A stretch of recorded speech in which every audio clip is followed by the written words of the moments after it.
America સાથે ભારત સરકારે જે ટ્રેડ ડીલ કરી એ ટ્રેડ ડીલના મુદ્દે ગુજરાતના માનનીય રાજ્યપાલ સાહેબને મળવા માટે અમે સમય માંગ્યો હતો. આમ આદમી પાર્ટીના પ્રદેશ ડેલિગેશને અમને આજે સમય આપવામાં આવ્યો નથી.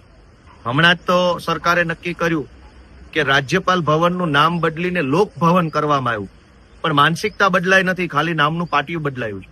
જો આ રાજ્યપાલનું મકાન લોક ભવન હોય તો લોકોના પ્રતિનિધિ એટલે કે આમ આદમી પાર્ટીનું પ્રદેશ ડેલિગેશન રાજ્યપાલને મળી શકવું જોઈએ.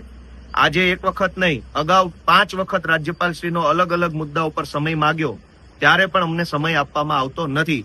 ગેમ ઝોનના મુદ્દે, અગાઉ ખેડૂતોના મુદ્દે, માવઠાના મુદ્દે, અલગ અલગ મુદ્દે જયારે અમે રાજ્યપાલ સાહેબનો સમય માંગ્યો ત્યારે અમને ક્યારેય સમય આપવામાં આવ્યો નથી.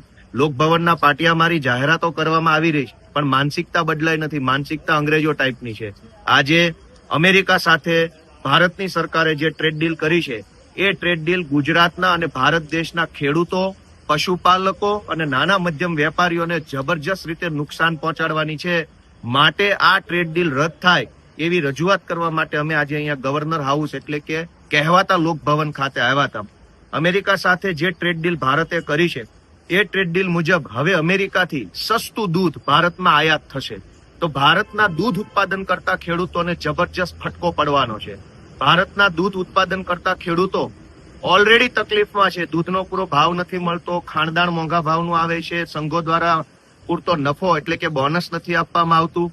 હવે એવા સંજોગોમાં ભારત સરકારે અમેરિકાના દબાવમાં આવી અને દૂધની આયાત કરવા માટેની જે છૂટ આપી છે એના કારણે ભારતનું દૂધ ઉત્પાદન કરતા ખેડૂતોને ફટકો પડવાનો છે. આ સિવાય અનેક એવા ખેતીવાડીને લગતા મુદ્દાઓ છે જેમાં હવે અમેરિકાનો સામાન ભારતમાં ટેક્સ ફ્રી રીતે વેચાશે અને ભારતનું જે કૃષિ ઉત્પાદન છે એ અમેરિકામાં 18% ટેક્સ સાથે વેચાશે, જેના કારણે ભારતનું કૃષિ, ભારતનું પશુપાલન અને ભારતના નાના મધ્યમ વેપારીઓને ખૂબ તકલીફ પડવાની છે. જે બાબતે આમ આદમી પાર્ટી આજે ડેલિગેશન સાથે આવી છે. અમને મળવા નથી દીધા, પરંતુ અમે રજૂઆત કરી છે કે રાજ્યપાલશ્રીનો સમય મળે તો ફરીથી અમે આ ટ્રેડ ડીલના ખેડૂતોના મુદ્દે, પશુપાલકોના મુદ્દે આ કહેવાતા લોકભવન ઉર્ફે ગવર્નર હાઉસની અંદર આવીશું. જય કિસાન.